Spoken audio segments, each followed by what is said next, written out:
Purple Daily is daily Vikings entertainment. We just want the Vikings to win a Super Bowl before we die. I will ride with this group. Seriously, man. Please. And away we go. We are live on the Purple Daily YouTube channel. It's a Feedback Friday. Judd's Camp Notes, your feedback, questions, comments, takes, and a snake draft. A food-related snake draft that we will get to. And this Feedback Friday, or Feedbag Friday, since we're doing a food-related one, is brought to you by the Minnesota Renaissance Festival. Easy for me to say. I got a mouthful of tasty turkey legs and Nordic meatballs. That's why it's hard for me to say. Open weekends through September 29th, plus Labor Day. You can throw axes, wield swords, watch live armored combat jousting. There's Vikings roaming around, like actual Vikings, just roaming around with their beards. And so it's a good time. It's a good old time. Also, this weekend is the Bold North Adventure Weekend. Explore Viking encampment, made in Minnesota vendors, stories of legends and lore. It's a Viking-themed weekend at the Minnesota Renaissance Festival. And you can get tickets at renaissancefest.com. That's renaissancefest.com. I don't know if there's any Vikings roaming around at Quick Trip, but there's definitely things for you to fuel up on at Quick Trip, Judd. Went there yesterday. I was going to say there might not be, but there should be, because you know what? The easiest place to roam around or not is Quick Trip. What do I mean by that? Well, let's just say that you can get everything that you need conveniently at Quick Trip. And it's great. So if you stop and get gasoline, look at this right here. I mean, you go inside and you're like, I thought this was just a convenience store. Oh, no. Au contraire. So much more than just a convenience store. Breakfast, lunch, and dinner options, the delicious Karuba coffee. And here's the best part. If you don't want to roam around, if you're like, well, I just want to get gasoline and go home, but I'd like a pizza or something like that, use the Quick Trip app, just like Declan Goff does, and they will bring it to you curbside as easy as it possibly gets. So my suggestion is any Vikings who are looking for a snack, a meal, maybe some gasoline for their car, you check out Quick Trip. That's right. Judd's Camp Notes. This was the last training camp. Yeah, training camp. Practice yesterday. Yep. This wraps up training camp. It is now done. They are flying to Philadelphia today. They'll play the Eagles on Saturday. No one of note will play. It'll be some backup position battles. Jaren Hall will start. Jaren Hall might get 3 quarters.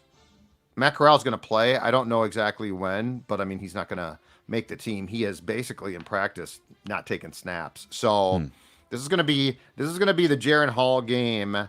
But yeah, so yesterday what they did, because if you go through the schedule now, they do not play a game obviously till September 8th.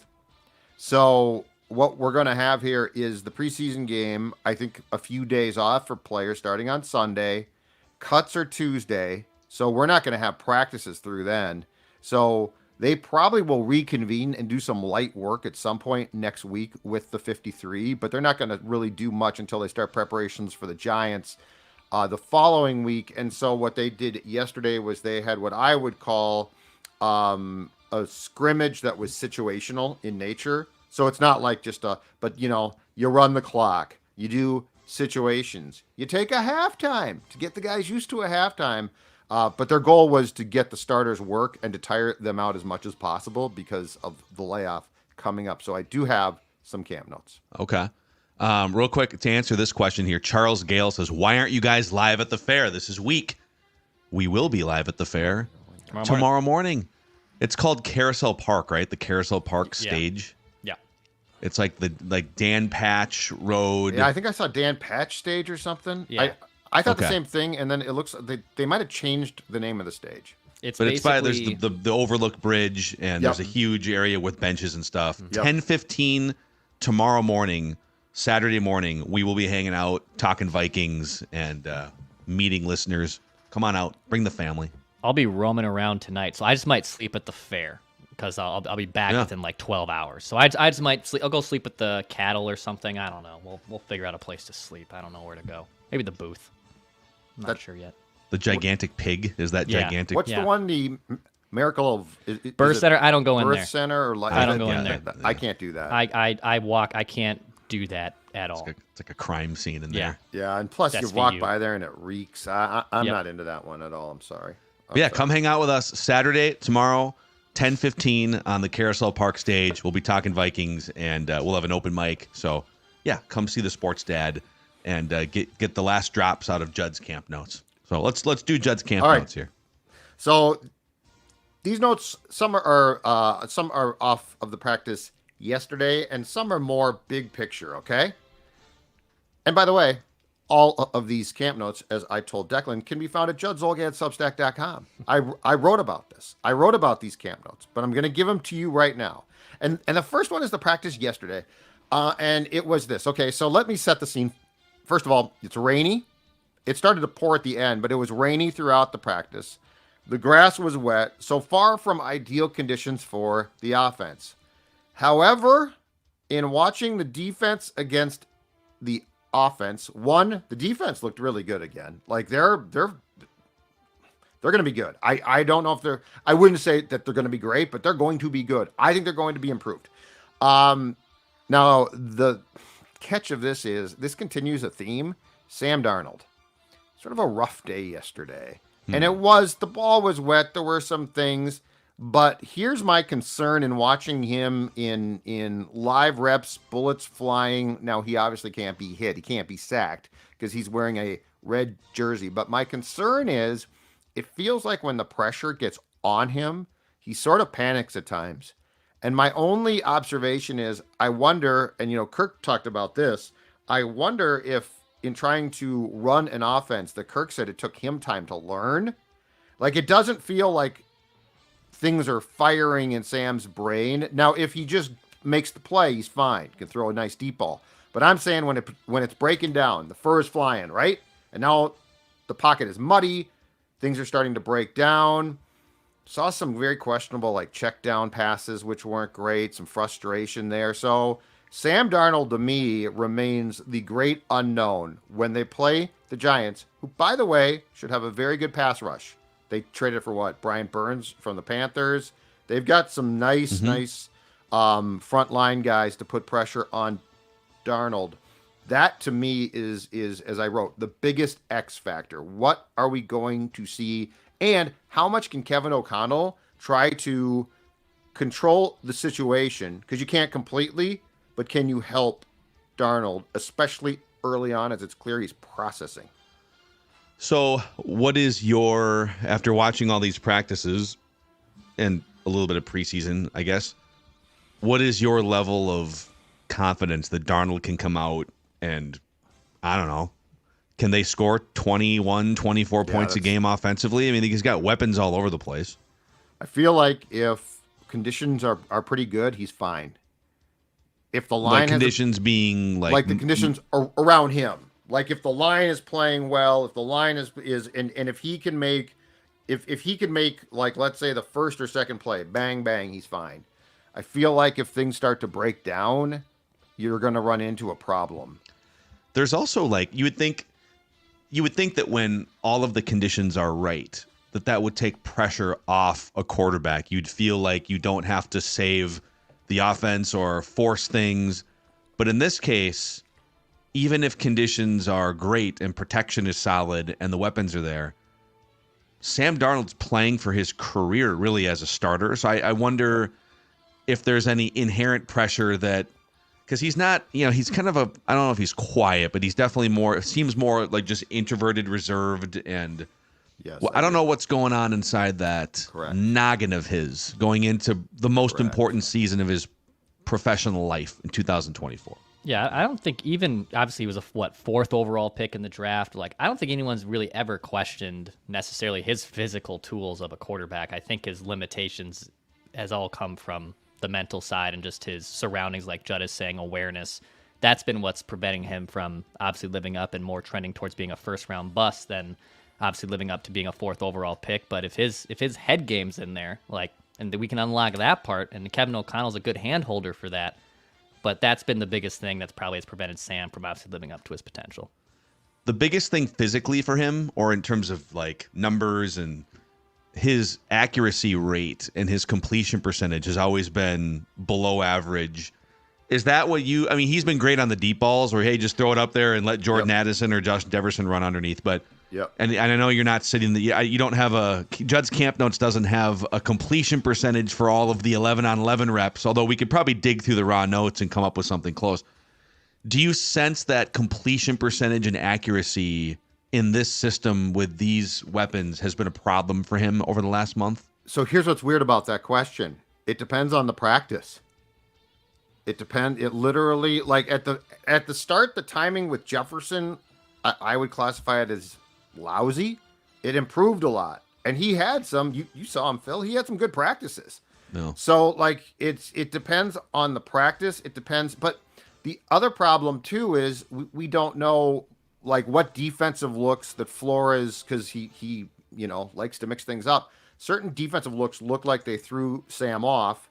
He was okay with others. It's literally, I mean, I am not joking. It is the X factor of X factors, because I feel like the defense, the cornerbacks are a little bit of a concern, but that room's now improved. And I think overall the defense is going to be fine. I look at, Justin Jefferson and Aaron Jones, and I look at things there and say, you know what? You got some nice skill position players. And then you got Darnold, and you got these practices that feel like a roller coaster. That's how I feel about it. It's just an X factor. The Giants game, the first few games are going to be incredibly interesting to see if there's the ability to turn him into what I would classify, and this would be a win, a successful game manager. Yeah, because don't make mistakes. It is funny. He was not drafted to be a game manager. He was drafted to be someone that could potentially carry a franchise. But hey, that's all you really are being asked to do with this infrastructure around you. So, okay, let's keep going through Judd's Camp Notes. All right, so let's stay on the offensive side of the ball. Jordan Addison, again, not surprisingly, did not practice. He has not practiced since he suffered an ankle injury, of which we really don't know the severity, but we know that it was not catastrophic, but it was certainly something that's going to impede him. And that came against the Browns in the joint practices. What I will tell you is this. First of all, I think there's no question he will be on the injury report when the first one is released a week from this coming Wednesday, September 4th. The other thing is I wouldn't just automatically assume he plays. Like, it's an ankle and you're not going to screw with that. So if he doesn't play, or if he's impeded, he tries to play, but he's not, in his traditional role of a bunch of snaps. Your top three receivers, it looks like, will be Justin Jefferson. Jalen Naylor will bump up from 3 to 2. Brandon Powell will go from 4 to 3. But I'm just telling you, of all the things that I would be concerned about for week one, Addison, because it's an ankle and because he obviously does rely on things like speed, I would not assume he plays for sure. Yeah, well, yeah. If he could get in a car and drive around MetLife Stadium's field, dude would be fine. Yeah. Just throw it to me. I'm open. My hand's out the window. And the first official injury report doesn't come out for another week and a half, right? It's a week from Wednesday. Yep. So they can kind of just play it close to the vest and lie to all of the reporters if they want. Yeah. But this is where the number 3 receiver thing to me becomes a concern. I actually, if you have healthy Jefferson and Addison, and like, let's say Naylor's your 3, or let's say Powell, who I don't love, but I don't think that's like some disaster. Like, would you like a 3 that can make a ton of plays? Absolutely. Okay. But you still have 2 guys there that are building. I mean, one's a superstar and one's damn good. Now, if either one, for instance, in this case, Jordan can't play, then it becomes a conversation, because now you're bumping everybody up one spot. And after Justin, it becomes a bit more dicey. If they're all healthy, I don't have a big problem with that room. Eventually, I think a 3 who's more established, assuming that Jalen doesn't become that guy, might be nice. But if Jalen's the 2, it does open some questions. Well, if Hockenson were healthy too, we wouldn't be talking about the number 3 wide receiver nearly as much as we have, because there's not that many teams. I mean, the Eagles just traded for Dotson yesterday, so they have a nice trio of receivers plus Goddard. But there's not that many teams that run 2 high-end wide receivers deep and a tight end deep when everyone's healthy, and a 3rd wide receiver So we have to be a little bit realistic about what the rest of the league looks like. And Jalen Naylor, I don't know, maybe I was really skeptical like 2 months ago. Can he stay healthy? He wasn't even all that productive as a deep threat in college. But if he plays the way he's been playing at practice and in these preseason games, I have no problem. If it's Jefferson into Naylor, eventually Hockenson comes back and Addison, like that's a pretty good set of weapons. I would say my panic meter is probably a little bit more skewed towards panic than it is not panicking, and it more also dovetails into they have to establish an effective run game in week 1. So if Aaron Jones or Ty Chandler are getting stuffed and Jordan Addison isn't on the field, Hawkinson's obviously not on the field, and you're going to force Sam Darnold to throw the ball 35 times, even with the Giants being suspect at best probably this year, I don't love that recipe to win in week 1. If they do get stuffed, you keep running the ball this time around. I don't think you have a choice. Right. Do you think Kevin O'Connell, if they're sitting there, nine carries for 12 yards, do you think he's getting 20 carries on his play calling chart? Get the screen game then. Get to the screen game. Get to the screen game. What is the... Get to the choppers. I mean, right now, even in that game, because they have week 1 lines. Of course they do. Or you load Oh, it up God, they've had week on 1 lines Sportsbooks. since... Week 1 lines came out in May. Yeah, the day after the schedule came out. So right now, over-under in that game for the Vikings and Giants, which, by the way, if I were making a bet right now, I would hammer the under in that game, is 41.5. Because I think this is going to be a slugfest.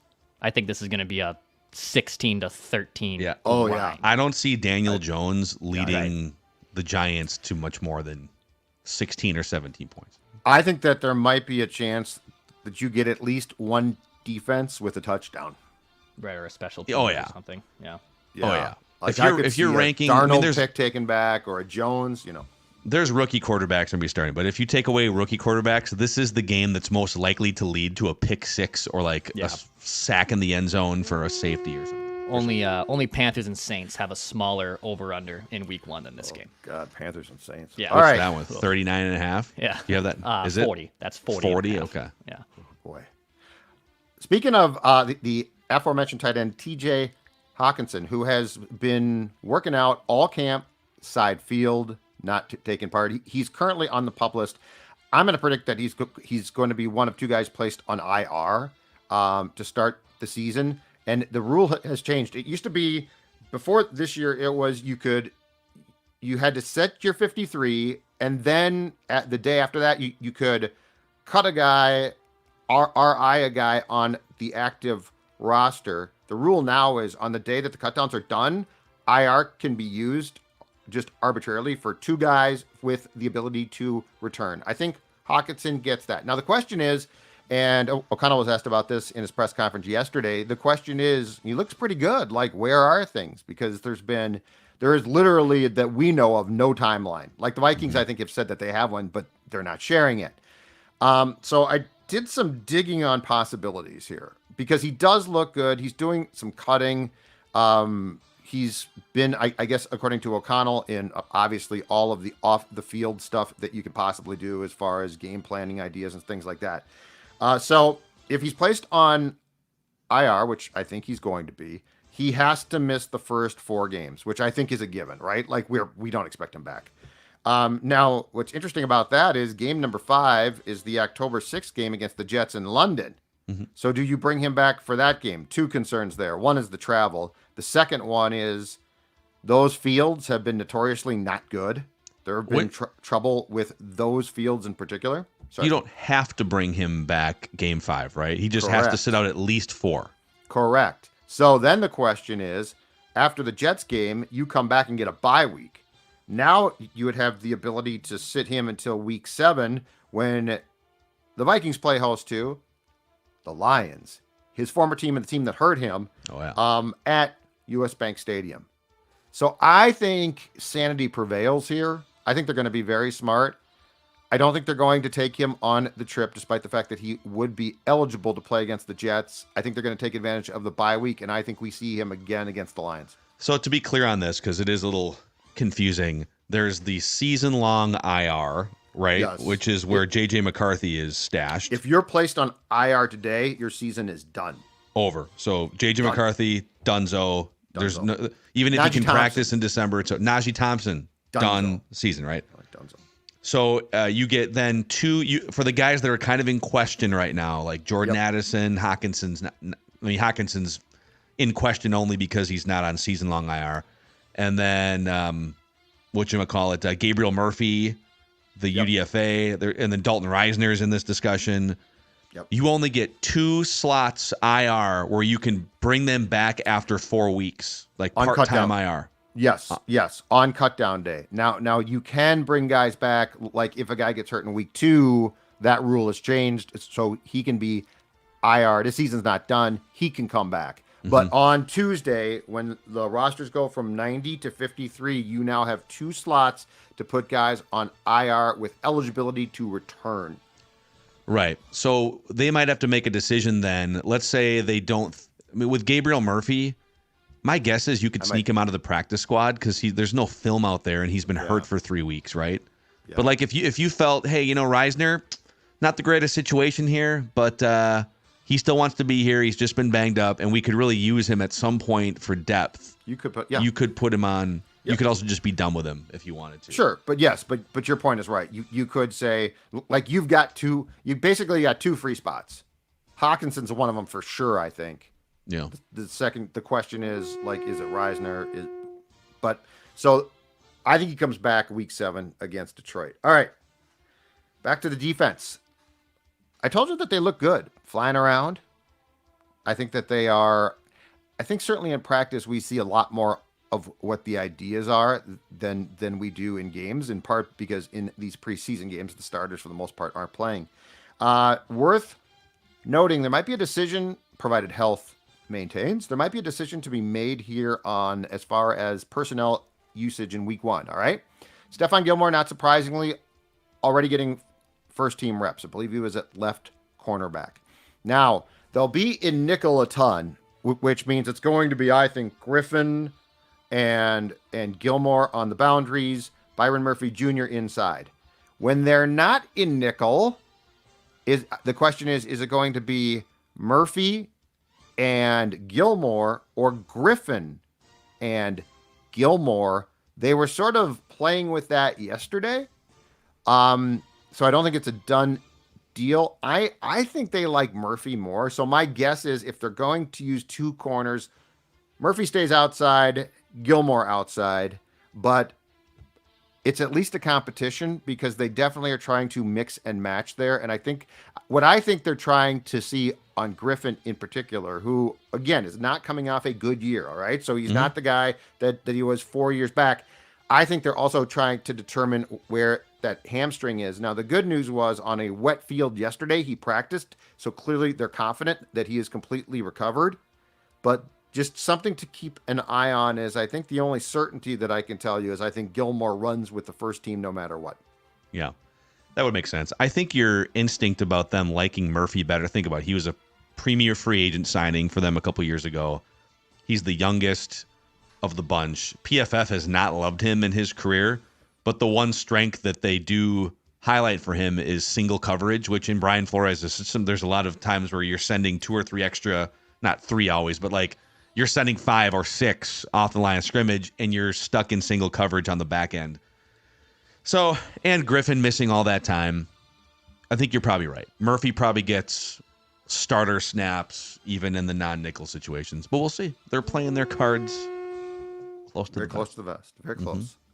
Off day for Will Reichard. That's right. Only the second time in all the training camp. Now, again, I'll say this, wet football, wet grass, not conducive to kicking, but you know what? You also play games in the NFC North in December. You got to figure it out. So you can't, so that's no excuse. In the first kicking session that he was involved in yesterday, 3 attempts at field goals. I don't think that they were like this unbelievable huge ask. I think that they were kicks that he has basically hit almost all throughout training camp. 2 wide rights. 1 make, 2 wide rights. It's going to be, you know what, those conditions yesterday, they were conducive to what we need to see from you, Will. Yeah, that's disappointing. It's disappointing. You give a guy a job 3 weeks ago, 5 days into training camp, and he's missing bad weather kicks 3 weeks before the actual pressure. I've got major questions. I'd make some phone calls. I got some good news because at the end, then Dan Bailey's still available. Another kicking session, 3 for 3, including one from 50+ yards. I also have a candidate for a new nickname for Big Leg Bill. Okay. The Whip. His leg. He's skinny and his legs are really thin, and when he kicks, it looks like a whip going right through the football. So Will the Whip? Is that what you call him? Yep. He's got a whip for a leg. It's just like it's unbelievable. That bang thing comes right through. Yeah, some people have complained that Big Leg Bill we need some W letter alliteration because his name is Bill. Will is William. Willie. Yeah, Bill. you're right. Yeah, no, you're right. It's an iteration. I'm of just it. throwing it out there as a possibility. Yeah. Austin just said this. Yeah. Whip it, Will. Whip it, Will. Whip it will. Okay. But it looks like a whip. Will Watch it. Whip it. We're cool. Will Wheaton. You can't have pie without Cool Whip. Saying what Whippin' Willie. weird. We'll add it to the list. We'll see Yeah, which that's one fine. shakes out. Whipping Willie. Fine. So tomorrow, the Vikings have Dwayne McBride, the running back, is hurt. I don't think he's going to play tomorrow, which is too bad because that game is all about guys at the bottom of the roster getting opportunities. But interestingly enough, Mo Ibrahim is here to save the day. The former Gopher has been signed, and I think it's going to get a ton of work. Now, he's not going to make the roster, but you know what? This does open up the opportunity for a practice squad spot. Mm-hmm. So I think he'll see extensive time. So we're not going to see Jones for sure. I don't think we see Chandler. And with what Wangwu's done, and the fact that he's got a history of being hurt, I wouldn't play him. So it's down to Gaskin, and then Mo Ibrahim, basically. Yeah, I would not look. They've seen all that they need to see from anyone that they're for sure locked on keeping. So yeah, I mean, I don't see the advantage unless it's a competition. I don't see the advantage to playing guys. And there's a few guys left that can probably make an impression for sure.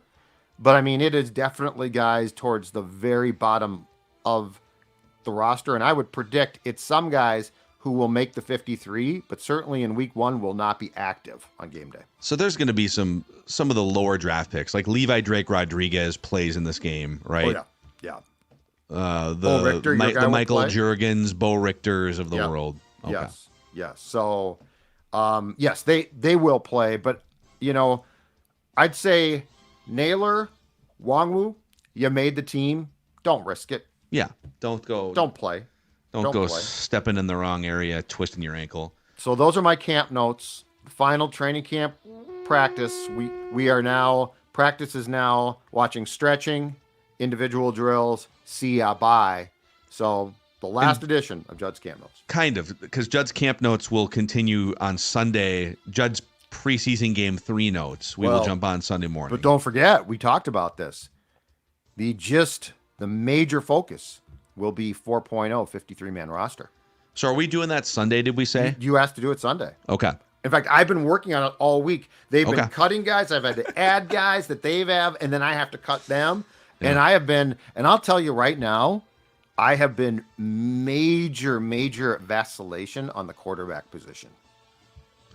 Interesting. I'm not going to tell you where I am right now. Is Judd's Camp Notes on the phone still talking to teams about Nick Mullins, or now that JJ McCarthy is out? No, I'm talking about taking. Let's just say there are some new rules that allow me to get creative, but sometimes creativity, you get bitten in the ass. But okay, not to spoil. Don't do it. The 53-man 4.0. Don't do it. You don't think a team would claim Jaron Hall for their 53, do you?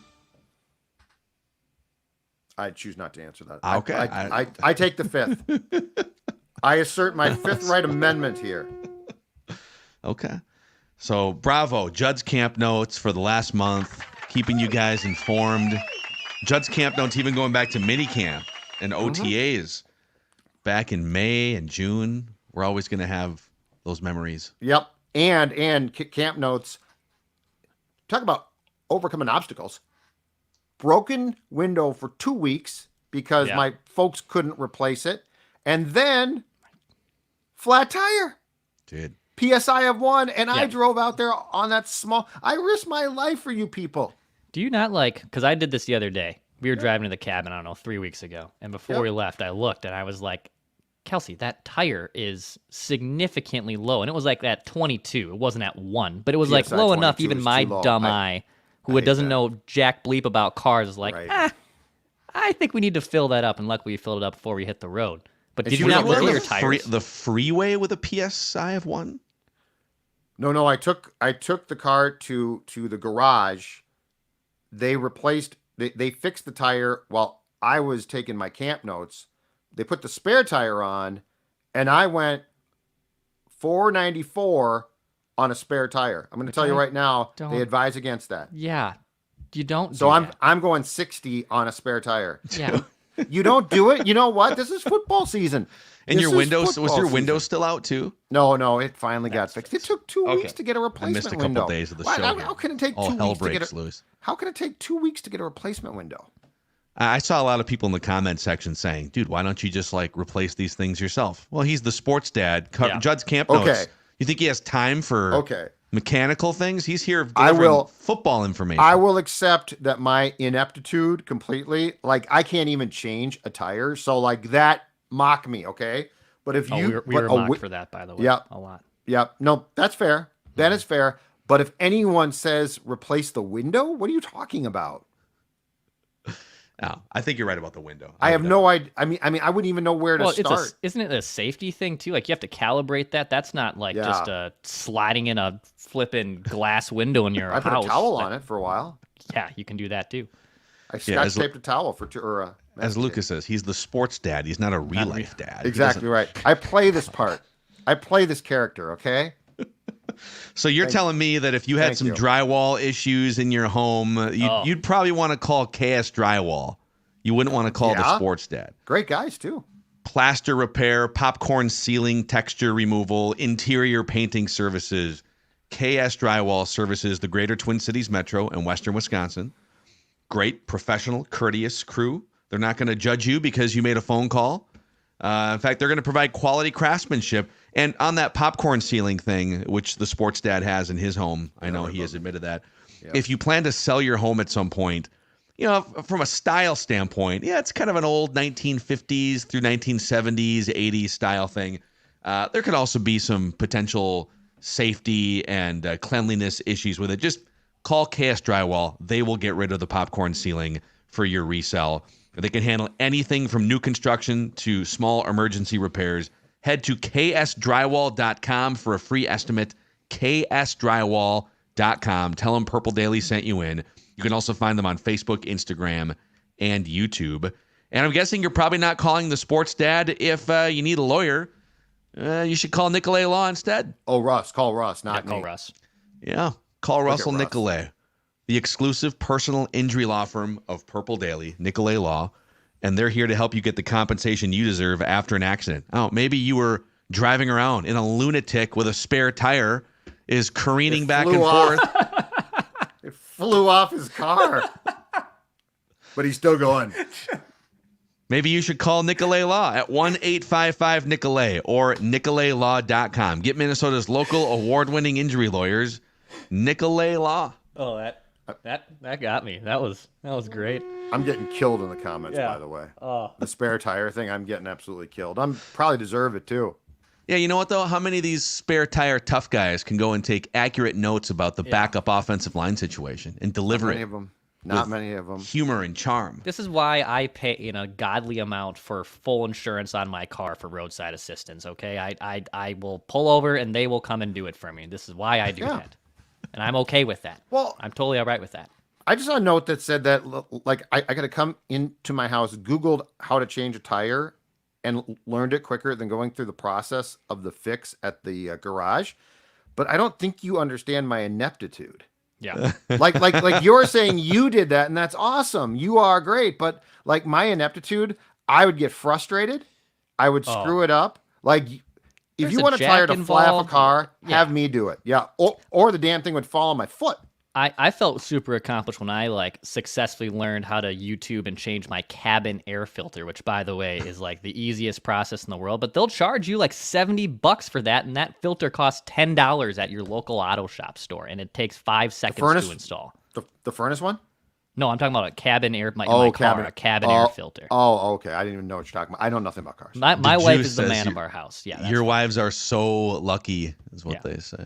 What they signed up for. I'll say this: I'd make fun of you more. I grew up on a hobby farm, doing all sorts of until I was probably 19 or 20 years old. Just everything from shoveling horse poop to different odds and ends.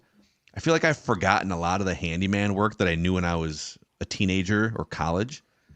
I don't know. So if I haven't had to put a spare tire on ever in my life, knock on wood. Now it's going to happen this week, I'm sure. Of course it will. Right. So I'd probably fumble my way around too. Otherwise, I'd make fun of you more. Fumble? Here's this I guy. didn't even try to fumble. Slowpoke says, I have over 12 flats a year. Most of my route is gravel roads. Oh, God. Actually, driving on gravel roads is an entire story in itself. It's hard to drive on gravel roads. Yeah. Like I grew up on gravel roads. Love can't gravel go roads. fast. Yeah, you can't go. No, well, Sissy. you can go fast. Car can turn over. I'm just saying. There's a lot of. Don't fishtail. You know what? Just the moral of the story: stay on your couch. Watch life. Don't the sports participate. dad's mantra. Watch life. Don't participate. No, life is not a participant sport. Let's do some feedback Friday, and we'll have some spillover feedback Friday on the Saturday episode. So if we don't get to everything, don't worry. Let's start with some good McCarthy stuff in here. Let's start with Jack from St. Paul. Could it be a blessing in disguise that J.J. McCarthy got hurt? McCarthy has shown to have a great work ethic, staying in town between OTA and minicamp, and then between minicamp and training camp to work on mechanics. During that time, he showed rapid improvement and development. Now he gets to use this season to see behind the scenes how an NFL season works. The ups and downs, going on a losing streak maybe, game planning week to week, watching Sam Darnold prepare. There will now be no pressure to throw him in if things go south this season. So basically, and he continues here, could this be a blessing in disguise that he has to sit? He's forced to sit for an entire year. I've thought of that. I don't think so. I get what you're saying, and I have thought the same thing at times, but the more I think about that, you would have to be convinced that he is really mentally weak if the prospect of playing, and if you are to believe Kwesi and O'Connell, they said we will not put him in until he is prepared. It has nothing to do with Sam. It has to do with him. So a blessing in disguise, it'll be good to learn behind the scenes, but I'm sorry. I don't think I think if you were to say, yeah, you know what, this is the best thing, I think it's sort of an indictment on McCarthy and his personality and his abilities. And I saw nothing to indicate that he was going to be overwhelmed by the situation. So I would say, no, it's not a blessing. Well, I think just if I could translate, because I've heard this variation of the same question a few times. Agreed. I think what we're assuming here is the fact that he has to sit now for 12 months or 13 months before he can play an NFL game. You're guarding against the worst possible scenario, which we all perceive to be throwing a guy into the fire before he's ready, stop starting his career. Sam Darnold's a great example. Planting bad reference points, bad memories. Maybe your mechanics aren't fully developed, and now you're out there with the full speed bullets flying and bad mechanics are cementing in. Can him being forced to sit for a year, maybe that's a hedge on the bottom end of, I think it probably raises the floor of his career because you don't have to worry about, we actually undercooked the casserole a little bit there. We thought it was done. It's a little bit still, the chicken breast is still frozen in the middle and we're biting into it. That's how I translate this. Are they essentially raising his floor and guarding against the worst possible scenario?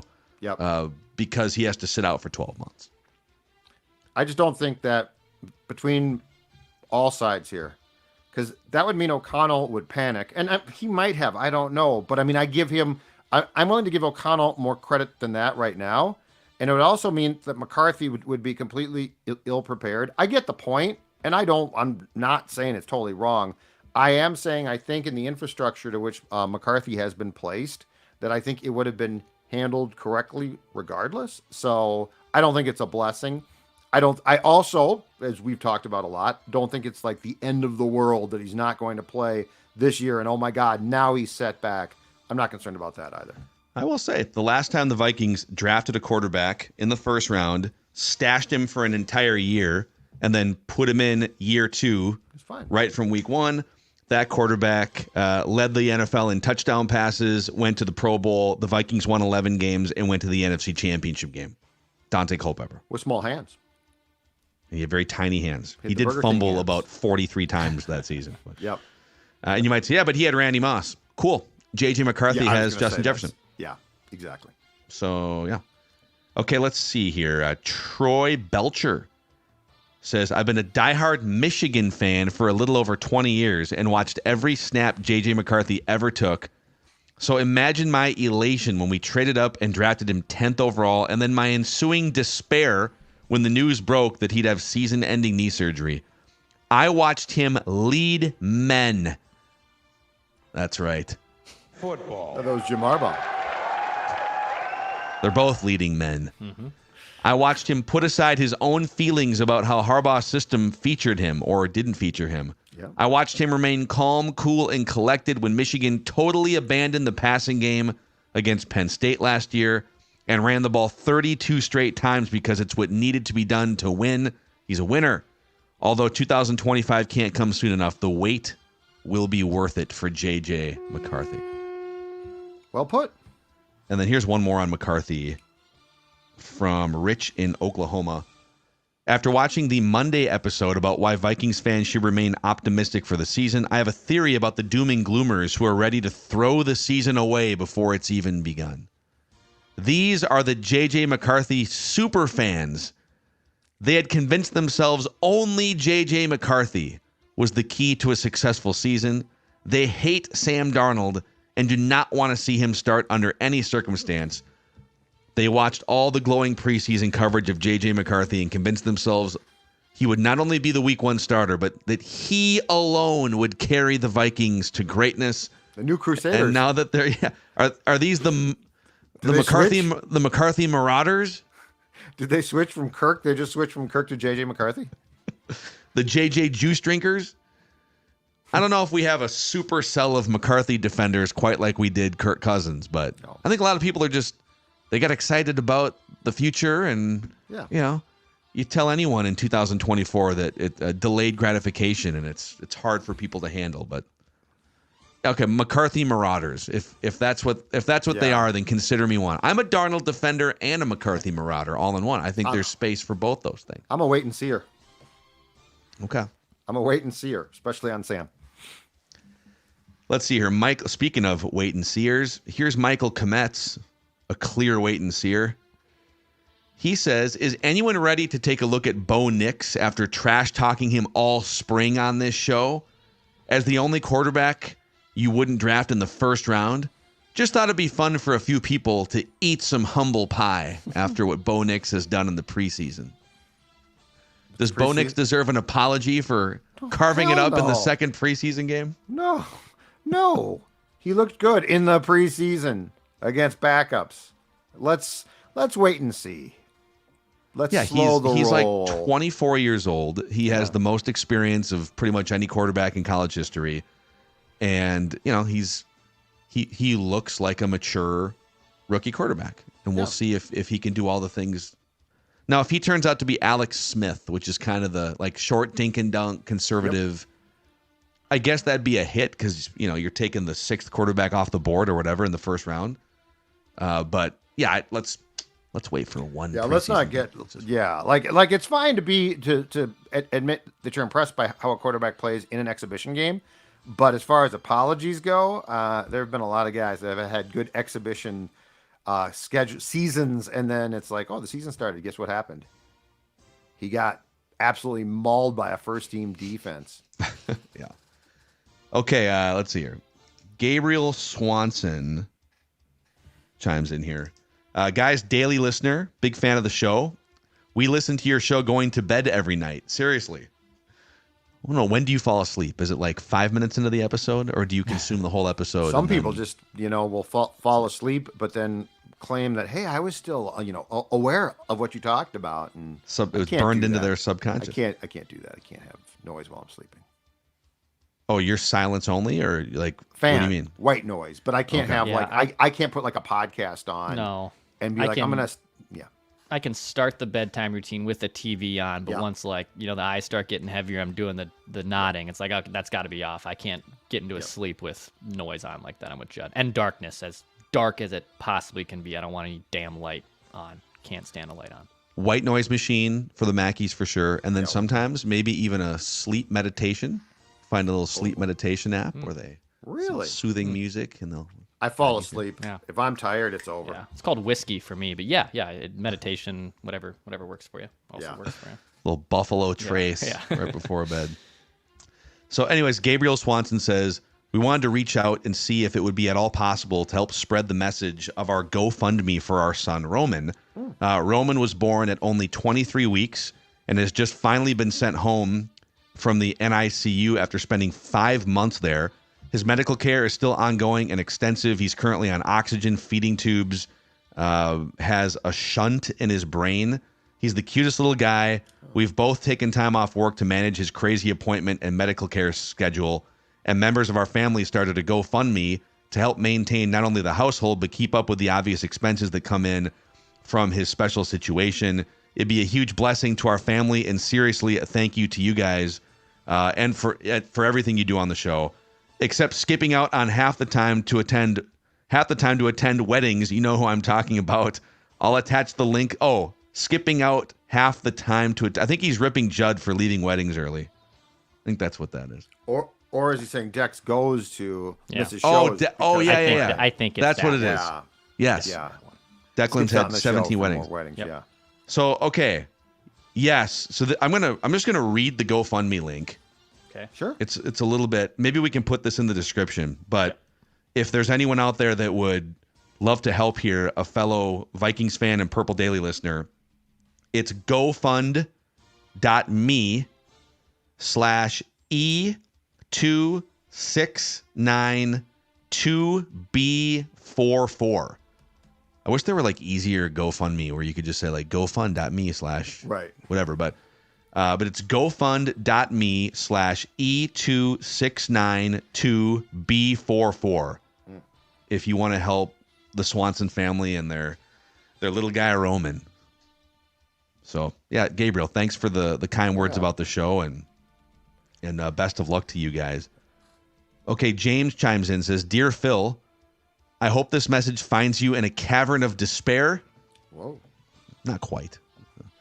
I'm having some trouble at work and hope to gain the Sports Dad's advice on a Feedback Friday. I assume that Sports Dad does not read his own messages, so I sent this to you instead. It's a good plot. Yeah, that's smart. Good I play. manage a team of 12 people who are mostly good, but there's a couple of youngsters who are SAWFT soft. What does Judd recommend I do to toughen these young softies up? I consider buying sticks to prod them with at lunch, KOC style, like when he's trying to do the fumble prevention thing. But thought that might not be office appropriate. Yeah, Love the show. Thanks to you guys. Does Sports Dad have any advice? I'd like to know more about the job itself. First of all, like what are we doing here? What are they soft about? Like, are they just incredibly soft and so you don't like them at all, or is this some type of manual labor potentially job? So I think it depends on the situation here. But what I would suggest is you call them in individually, sit down, and tell them that you need more. And by the way, if they're like, so well, one-on-one, individual, closed door meetings, and find out what they can or can't do, because the key is this: if they don't want to work past 5 o'clock on some days, or they want to leave early on Friday, just fire them, throw in the towel. They're hopeless. like you'll never get the commitment, especially if it's a staff of 12 and it's 2. That's a really bad thing. Because that's pretty high percentage, and it's also gonna poison the well. We all know that there are people on staffs who are in that in between, right? They could go the good way or the bad way, but then they see call in sick guy or gal, and they're like, oh, if he can or she can do that, I can too. So don't let these two clowns poison the well. That's the most important thing. That do what you have to do. Working on a 12-person staff where a few people poison the well hits really close to home for the radio career previously of Judd and me. I feel like you and I used to get clowned for working hard back in the day. Oh, I've been clowned for that. You guys actually care? Yeah, but losers. But more importantly, like with our personalities, we didn't care, so we weren't going to change. What I've seen though is I've seen some people who are very much on the edge, right? So they could go the good way or bad way, and then they observe the lazy ass behavior of their coworkers, and so they're like, "Oh, I can get away with that too." Yeah. And yeah, contagious, poisons the well, cancerous, whatever you want to call it. So at worst, get rid of these two before you've got a problem with 4, and then it'll be 6, and then the next thing you'll be fired because you'll have lost control of that 12-person staff. Yeah, and that's not. In fact, listen, leadership 101 here. Not that I'm an expert, but your tolerance for poor performance is a reflection on you as a leader. So if you don't take these 2 youngsters in, and like some people are saying, make them change a tire or have some stern words, the other 10 of the 12 are going to start looking at you. That's correct. All right, Absolutely. John says, Dear Phil, I hope you and the boys are doing just fine. What if we're not? Lately, I've had some massive mental challenges, really tough, in fact. Purple Daily really helps keep me going. I wanted to pass a huge thank you to you all. Excellent. John, Godspeed to you. Exactly. One foot in front of the other. Week 1 is almost here. Yep. Then week 2, week 3. No. Sunday night football. College football. Week 0. Saturday, like 4 games. That's right. Week 0. And then pro football.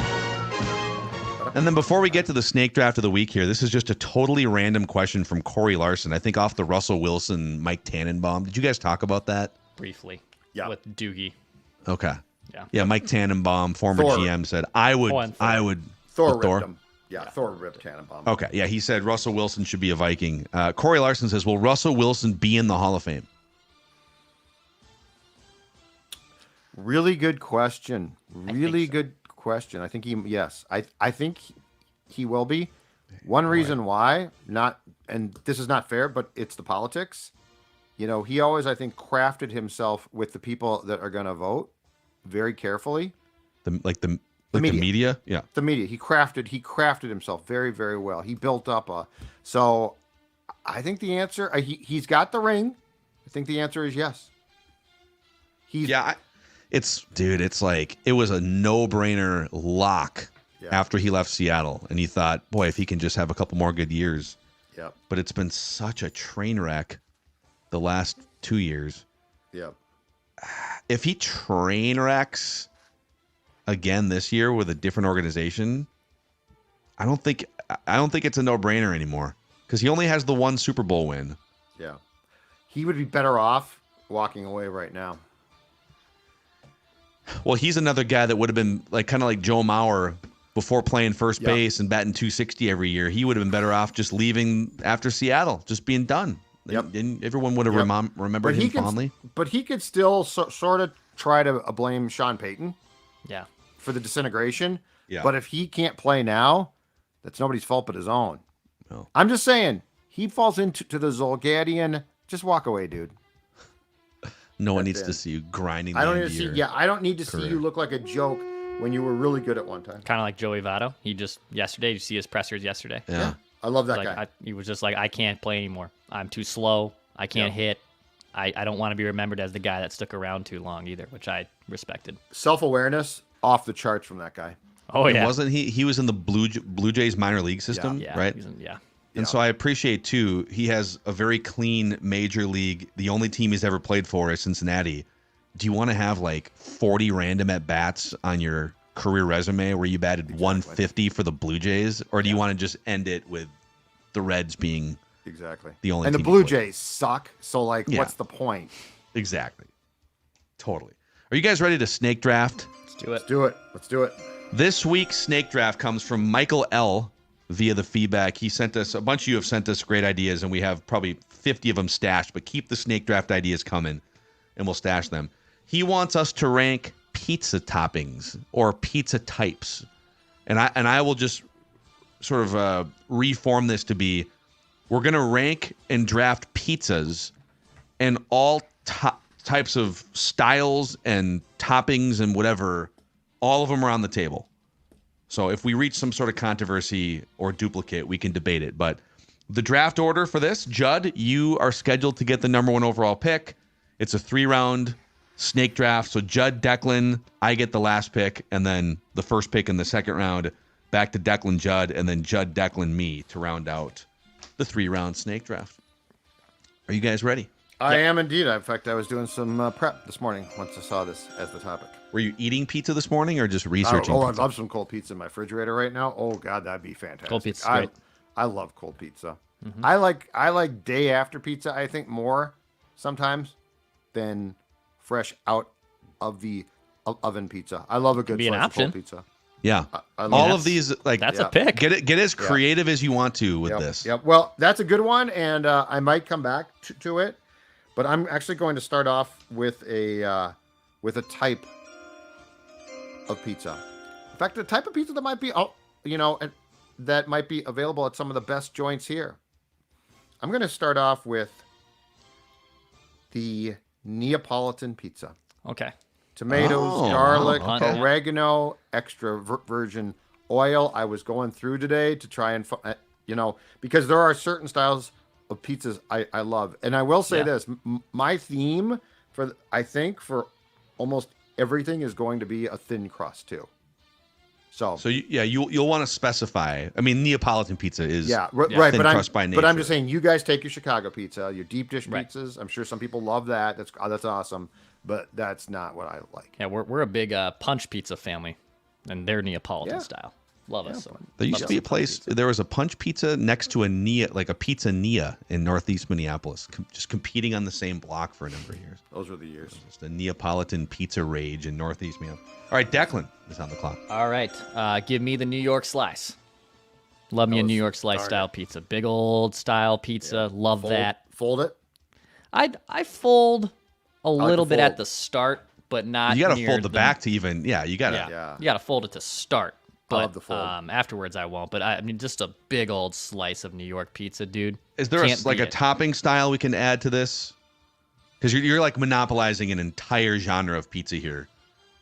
Is it cheese? Is it pepperoni? I don't think we have to do that. I'm going to push back on that because New York slice style pizza is exactly what it sounds like. So like I can have any toppings I want on it, but I think New York style pizza is its own genre and style. And of I pizza. think I like cheese. It's pretty simple. But Yeah. it's just a good slice of pizza with like a Diet Coke. Oh, delicious. Okay, so if I choose thin crust pizza, does that wipe out everyone else's like any sort of thin crust pizza? No, I don't think so. No. It's generic, but no, Yeah. Okay, it does not. so I get back-to-back picks here. I'm gonna go specific. Sausage deep dish pizza, Oh, so you're taking the deep dish. Okay. hearty. Just if you're, Oh, I can't.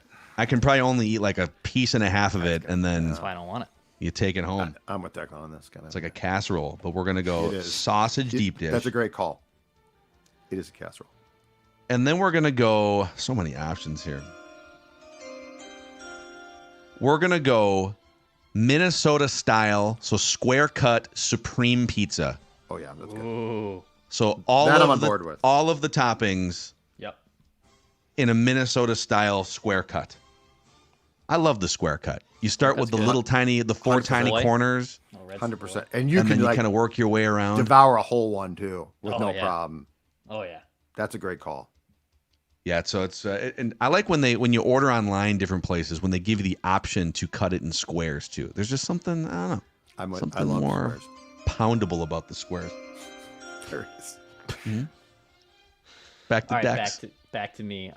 Let's go here because this is technically, I guess, still on the board, but just pepperoni. Yeah. Pepperoni, which I'm a little surprised kind of just fell in my lap here at pick 5, but pepperoni. Love me. I mean, you cannot beat. No one dislikes, maybe vegetarians, pepperoni pizza. Well, It's the universal topping. some Really? people that, there's people that I know some dislike. people don't like it. Yeah. Interesting. I feel like it's You've always never just the met safest someone in your one. life that doesn't like pepperoni pizza? Like when outside you of say, vegetarians. what No, should we get? And they say, no pepperoni. I've never heard that. Really? It's probably the most like universally ordered topping though to that point. So yeah. Yeah. Yeah. It's the safest topping, I feel like. So pepperoni with my second. All right. Back to Judd. Over to Back-to-back me. picks here to round out the second and start the third round. Margarita pizza. Ooh. Love the margarita pizza. Now it's thin. It's thin again. And here's what I like. I like what toppings, but also in cases like this one, oil, right? Olive oil, like you get, like I'm talking about the Young Joni experience here, right? yeah. You go to Young Joni, you get like 3 pizzas, you share them, but they're all special. And so margarita pizza is my second pick. Oh, let's see what else. What else should I pick? I've got a list here. I know suppose what? you could draft like Young Joni pizza if you wanted to. Yeah, but they'd have different ones. That's fine. I got one. And this is going to sound like what? But this can be done up in very intriguing ways. The veggie pizza. Okay. So a vegetarian pizza. Now you're thinking, well, that's boring, right? But they're not. Like there's some great toppings. Are you Think about out the on any? multitude of toppings. Are you like artichokes, black olives? So You're in on all of it. Bring it on. yeah, I personally love. I'm not going to draft this, and I know I have the next pick, so I'd be safe regardless. I love green olives and Canadian bacon on my pizza. That's my go-to. But I'm well aware that is, speaking of like we just talked about universally loved pizza. Right. I can't order that pizza for a group. They won't eat the pizza. No. If I'm ordering it for myself, I'm getting that pizza. That's a good call, I think. Pineapple on pizza is something that people debate a lot. Very, very controversial. It's very good. I have no problem with It's pineapple. very good. Zero I'm problem. indifferent. I wouldn't say I like. I definitely don't seek it out. But if there's pineapple on the pizza, I'll eat it. Dawn's a fan, Kinda where I'm at. and I am fine with it. Yeah. I think we're back to Declan here for his last pick. All right. Last pick for me. Extra cheese. I love extra cheese on pizza. I love me a cheesy ass pizza, dude. I love it. That's also a go-to on any pizza I order. I want the toppings and I want the extra cheese. So extra cheese on my pizza. Reminds me of a former colleague of ours who would not have cheese on anything, including pizza. And I remember I said, "Are you lactose intolerant?" And he got indignant. No, I just don't like cheese. Yeah, so it's Tom Pelissero. Yeah. We can throw him under the bus here. Okay. Yeah. Tom I thought the same thing. Like, oh, lactose intolerant. No, I just don't like cheese. I'm like, But he you're sort of the got first pissed off about person- it. Like, I've answered this before. It's like, I didn't know, dude, and you're weird, not me. That's First person I've ever seen order a pizza, not like without cheese, not because of lactose intolerance, but because of just Right. And like some kids don't like cheese, but then they grow up and are like, oh, okay, cheese is fine. You know, Tom at that point was 30 probably. And he's like, I don't like cheese at all. I'm like, how can you not like cheese? You know, now if you have a lactose problem, totally different story. agreed. Yeah. Oh man, there's so many suggestions in here. I've never had this. Where is this here? Bad dad joke. Sarpino's cream cheese pizza. That's gonna be a no for me, dog. Well, okay, it depends on what's on it with the cream cheese. Ah, If you did veggies, like I wouldn't want meat, I don't think, on that. But if you did cream cheese pizza with veggies, I could see it. And then another one from Bad Dad joke. Gina Maria's great Yeah, taco Minnesota pizza- style pizza. Taco pizza. A lot of work. It's a whole thing. Yeah. There's It tastes fine. It's just a lot of and- work. I feel like I prefer the taco toppings elsewhere. Oh. Okay, I feel like there's 3 more rounds left of options here, so I'm gonna. Well, I have it's the wide last open. pick though. It's wide open. I have 4 different ones on my big board right now. I have 4 left Yeah, me too. on my board. Yeah, so you're right. That's what I'm saying. Yep. But I'm done. All right, I'm gonna go general here. Someone's got to draft cold pizza, Okay. so I will select cold pizza with the final pick in the 2024 last Purple Daily Pizza Snake Draft. So here's what we have. Here are the teams, and voting will be as always on the Score North Twitter account shortly after this show is done, live on the Purple Daily YouTube channel. Judd winds up with Neapolitan pizza, margarita pizza, and veggie pizza. right? Declan winds up with New York style, pepperoni, and extra cheese. And then I wind up with sausage deep dish, Minnesota style supreme pizza, so the square cut, and then cold pizza. And those are the rosters. Anecdotally, I'm trying to see if anyone is getting shredded in the comment section. I saw some very very nasty comments towards me. How about sauerkraut on Yes. pizza? Yes. Sausage and sauerkraut from Yeah, Red it's fair. Savoy is one of my also a Red Savoy. go-to pizza of ours. Yeah. Early returns here. We got a Judd wins and a Declan wins. We'll see on the. I got shredded by some. I will say I didn't pick this, but as far as take home pizzas go, Haggis is probably my winner. Haggis there. is a very good frozen pizza. A good. Oh my Yeah. god, a great yeah. beer. So here's my thing with pizza, especially. My test, and this is why I don't like deep dish. Can I drink a bunch of beer and eat this pizza? And that's where like deep dish, I can't do it because like I'm so full. Like one piece, I'm like I gotta take a nap. My favorite Disney movie of all time is the Goofy movie. Love the Goofy movie. And there's a scene, the millennials know what I'm talking about here, or anyone who's seen that movie. There's a scene where Max and his buddy are having pizza, and the cheese is just like dripping off the pizza. I have been seeking out that pizza for 31 and a half years. Wow. That's awesome. I want that pizza. Can't find it. Just for fun, what was left on your guys' big boards? I'll give you mine. These are the ones that were left. All right. And not counting brands, because like none of us did a particular place or a brand. If we did brands, Haggis would have been high. Oh, brands have been fun. Yeah. But barbecue chicken, thin crust That's on my list. was on mine. That's on my list. Breakfast pizza. I'll dabble in a breakfast yeah, pizza. I didn't think of that one. That's great. I love it. Yeah. And then as a genre, wood fired. So you mentioned like Young Joni. There's different Wood fired's places. great, yeah. Like Red Rabbit does wood fired. I've got California style pizza and Hawaiian pizza. See, I wish somebody would have gone Hawaiian just to see the voting, because there's a diehard group of. Oh yeah. There's the never Hawaiian group, but then there's the always Pizza Hawaiian. Hut cheese stuffed crust. Cheese from stuffed. Oh, Slow Mo. man. No, that was on my list. I had stuffed crust, stuffed cheesed Is crust. that still around or no? Yeah, I think so. You can still get it.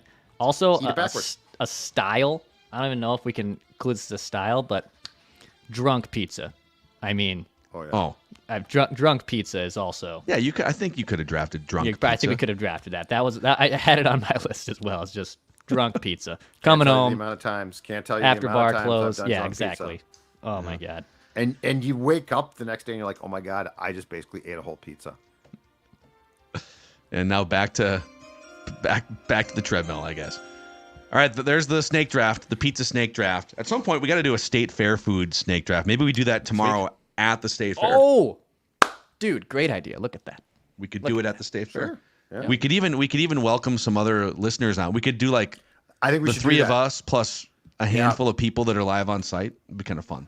So yeah, if maybe you just join this live stream late, we are going to be at the Minnesota State Fair tomorrow. So Saturday, August 24th, the Carousel Park stage. It's this massive stage with a bunch of benches, and it's kind of by that bridge, right in the middle of the State Fair, I feel like. And we'll be there at 10:15 tomorrow morning throughout the hour, talking Vikings, hanging out with you guys. So come join us. Bring the family if you want. Maybe the sports dad to hold your young child awkwardly. I'd pay for that. No, on I'm not up. holding kids. No, do not bring your kids. I do not have any interest in holding your child. I'll say hi, but that's it. I'm not holding any kids. Hello. Hello. Yeah, All right, No. that's a wrap. Feedback Friday, Snake Draft Friday here. Purple Daily, Daily Vikings Entertainment. We just want the Vikings to win a Super Bowl before we die.